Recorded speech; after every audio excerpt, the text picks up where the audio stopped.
Hello दोस्तों, स्वागत है आप सबको आज के इस क्लास में। दोस्तों, आज की इस क्लास में हम सब सीखेंगे कि डेबिट एंड क्रेडिट का रूल क्या होता है और अकाउंट कितने टाइप के होते हैं और कौन कौन से होते हैं और जनरल एंट्री भी बनाना हम सब सीखेंगे। तो चलिए आज की क्लास को शुरू करते हैं। दोस्तों, जनरल एंट्री बनाने से पहले आपको पता होना चाहिए कि हमें कौन से अकाउंट को डेबिट करना है और कौन से अकाउंट को क्रेडिट करना है।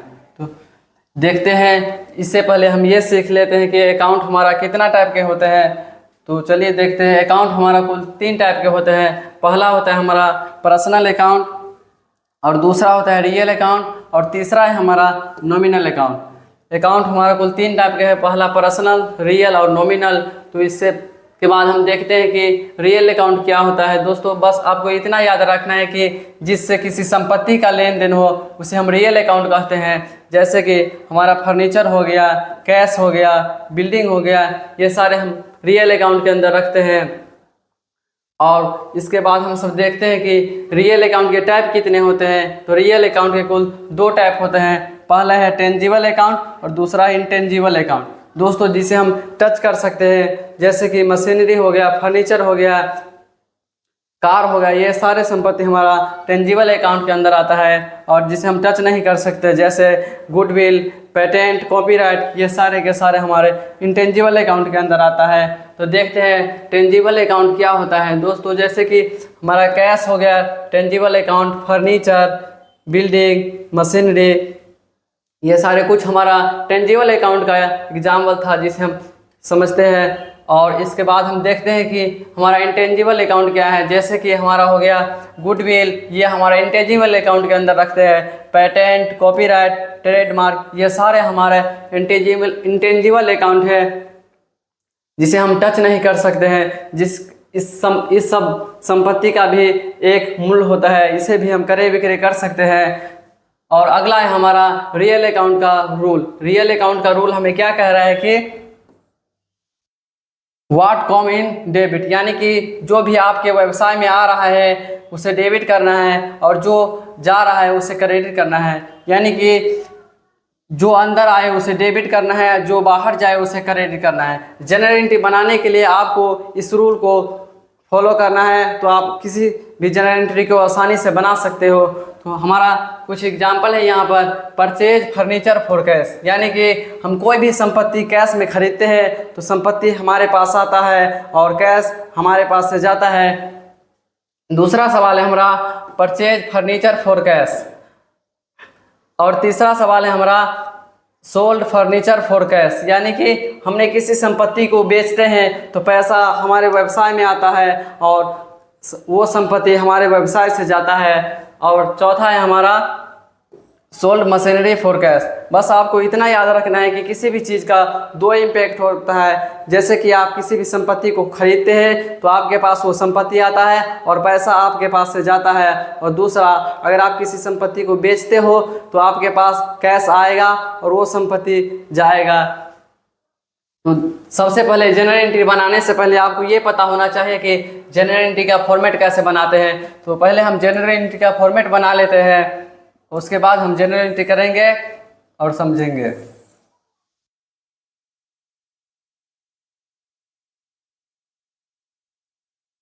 तो जनरल एंट्री में कुल 5 कॉलम होते हैं। आपको सिंपली बना लेना है 5 कॉलम और इस 5 कॉलम का नाम दे देना है। पहला कॉलम में हमें लिखना है डेट, दूसरा में हमें लिखना है पार्टिकुलर,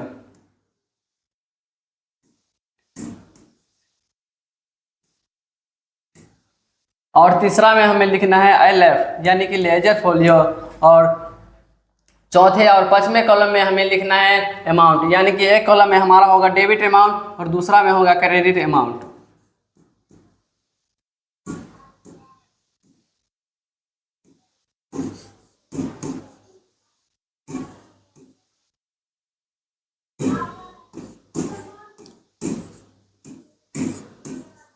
आपको पहले जनरल एंट्री का फॉर्मेट बना लेना है, उसके बाद जनरल एंट्री करना है।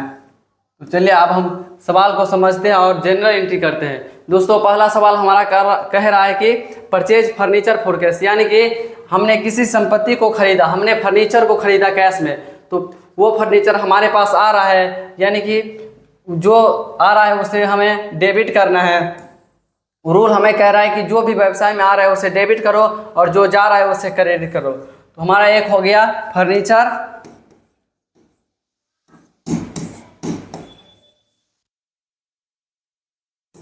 एक हमारा हो गया फर्नीचर और दूसरा हो गया हमारा कैश। तो फर्नीचर हमारे व्यवसाय में आ रहा है तो उसे हमें डेबिट करना है, और कैश जा रहा है तो कैश को क्रेडिट करना है।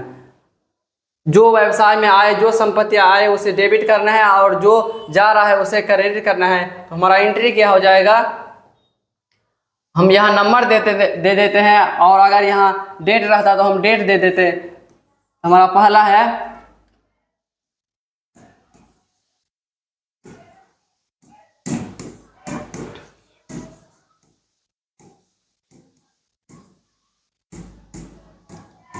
हमारा हो गया फर्नीचर अकाउंट DR, और कुछ दूर यहाँ छोड़ देना है थोड़ा जगह, उसके बाद लिख देना है कैश अकाउंट।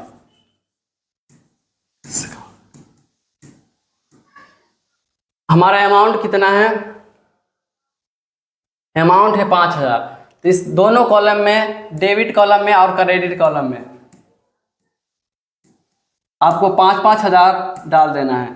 और दूसरा सवाल है हमारा परचेज मशीनरी फॉर कैश, यानी कि हमने कोई संपत्ति कैश में खरीदते हैं तो संपत्ति हमारे पास आ रहा है और कैश जा रहा है।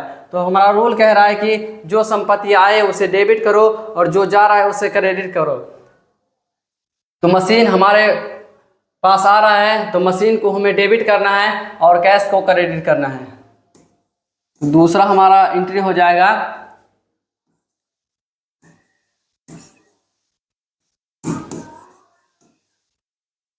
Machinery account DR, cash account. Amount हमारा कितना है, अमाउंट हमारा है 10,000। इस दोनों कॉलम में आपको 10,000 डाल देना है, डेबिट में भी और क्रेडिट में भी। हमारा अगला सवाल कह रहा है कि सोल्ड फर्नीचर फॉर कैश। अगर आप संपत्ति बेचते हो तो कैश आपके पास आता है और आपका संपत्ति जाता है। तो हमारा रूल क्या कह रहा है कि जो व्यवसाय में आ रहा है उसे डेबिट करो और जो जा रहा है उसे क्रेडिट करो।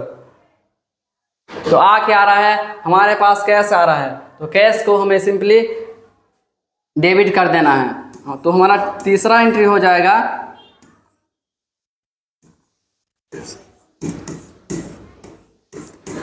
Cash account DR 2। हमने जो भी संपत्ति बेचते हैं उसे का सिंपली नाम लिख देना है। तो हमारा था फर्नीचर,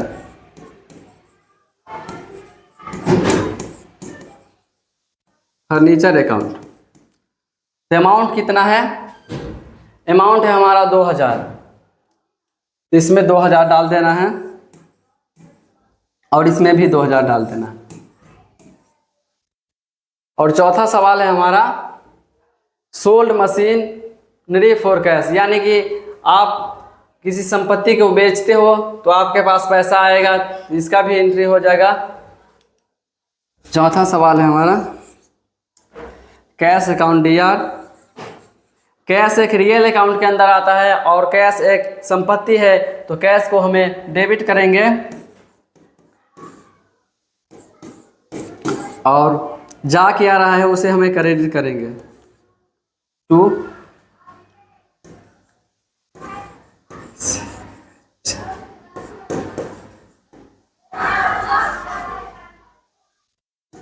मशीनरी को क्रेडिट कर देना है।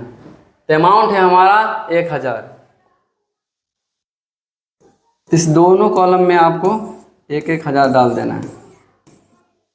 दोस्तों ये था हमारा रियल अकाउंट के कुछ एग्जाम्पल। और अगला है हमारा पर्सनल अकाउंट, यानी कि पर्सनल अकाउंट होता क्या है।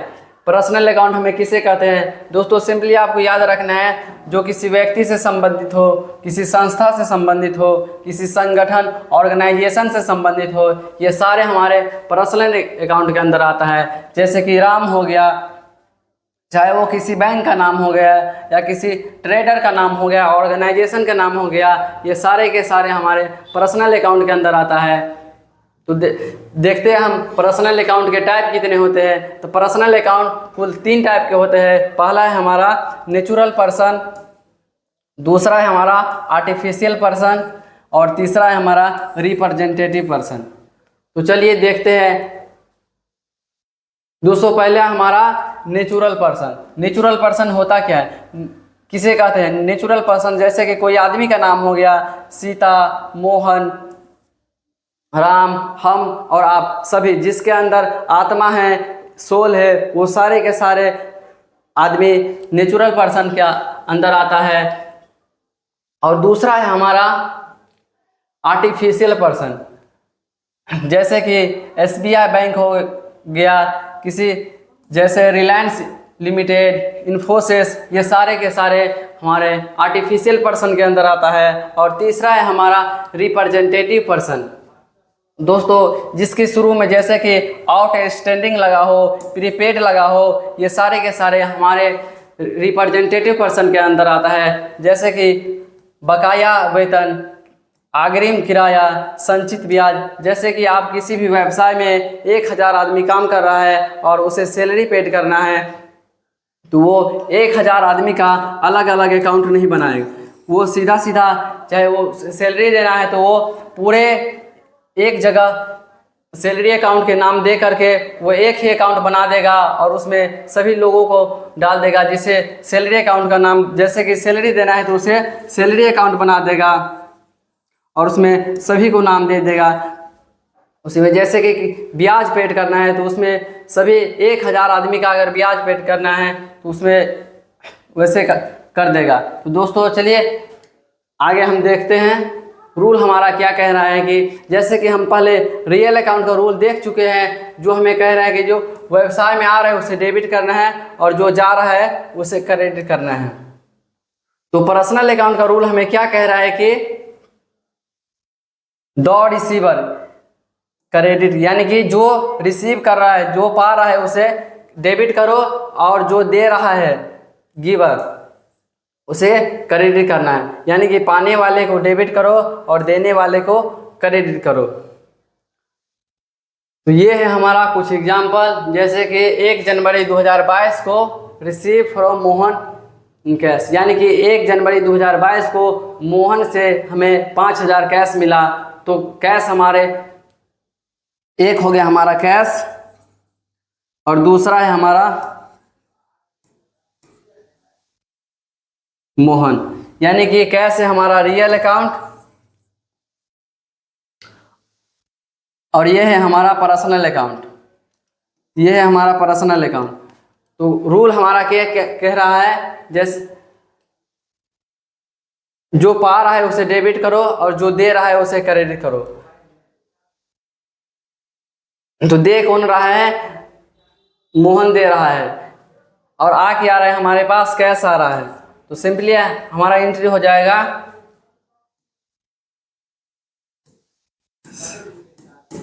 Cash account DR to Mohan account. Amount है हमारा कितना, 5000।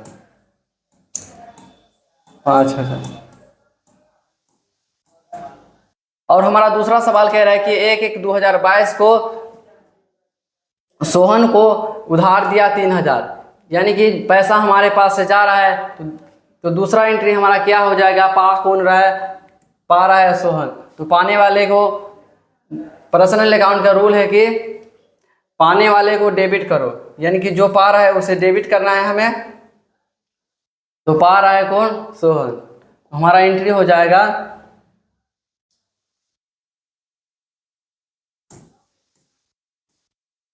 Sohan account DR to cash account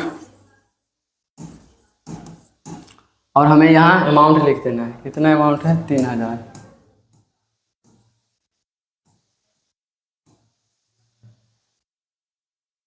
तो अगला हमारा है नॉमिनल अकाउंट। हम सब ने रियल अकाउंट और पर्सनल अकाउंट अभी पढ़ चुके हैं, उसका रूल भी समझ चुके हैं और कुछ एंट्री करके भी हम सब देख चुके हैं। तो अगला है हमारा नॉमिनल अकाउंट।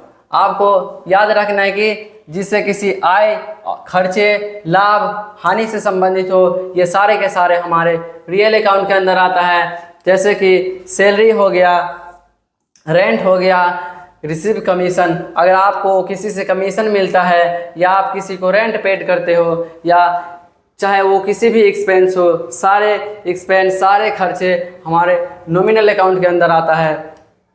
तो हम देखते हैं कि नॉमिनल अकाउंट का टाइप कितना होता है। तो नॉमिनल अकाउंट के कुल 2 टाइप होते हैं, पहला एक्सपेंस एंड लॉस और दूसरा इनकम एंड गेन।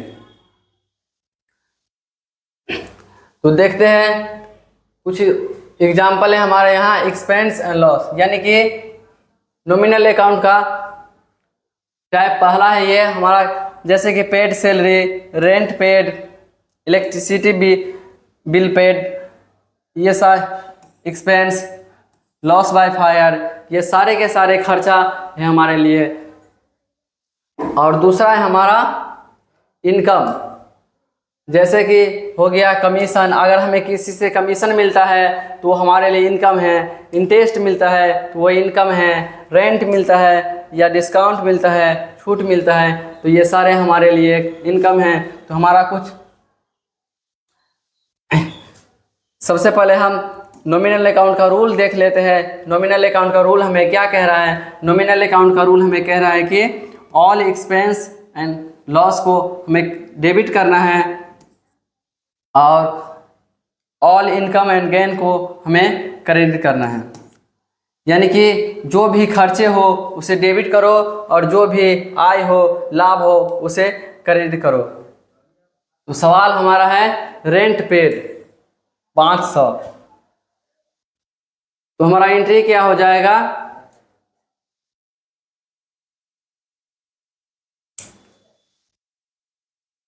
तो चलिए हम कुछ एग्जाम्पल लेके समझते हैं। पहला सवाल है हमारा पेड सैलरी 500।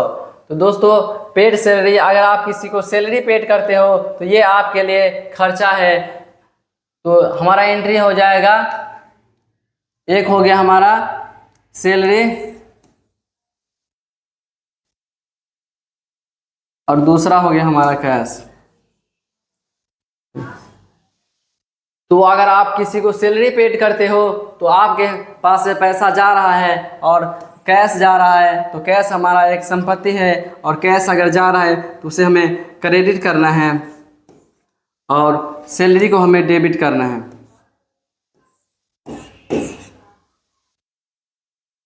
तो एंट्री हमारा हो जाएगा सैलरी अकाउंट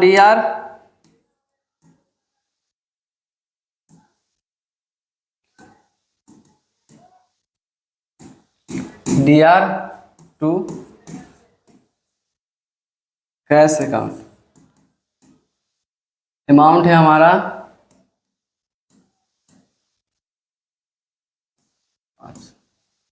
और दूसरा सवाल हमें कह रहा है कि रिसीव रेंट, यानी कि हमें किसी से रेंट मिला तो ये हमारे लिए इनकम है और हमारा रूल कह रहा है कि सभी आय को और लाभ को क्रेडिट करना है।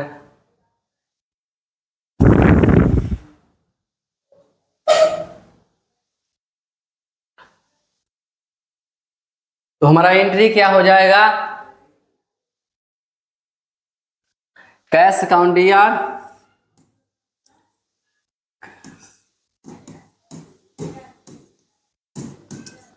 To rent account. अमाउंट है हमारा 4000।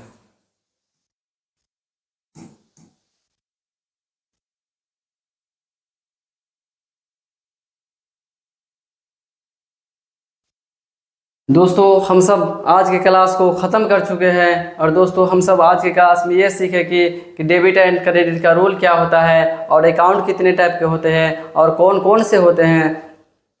और उसके बाद हम सब जनरल एंट्री भी बनाना सीखे हैं। दोस्तों अगर आज का क्लास अच्छा लगा हो तो हमारे चैनल को सब्सक्राइब जरूर करें और कमेंट में आप ज़रूर बताएं कि आज का क्लास कैसा लगा। के लिए जय हिंद, जय भारत।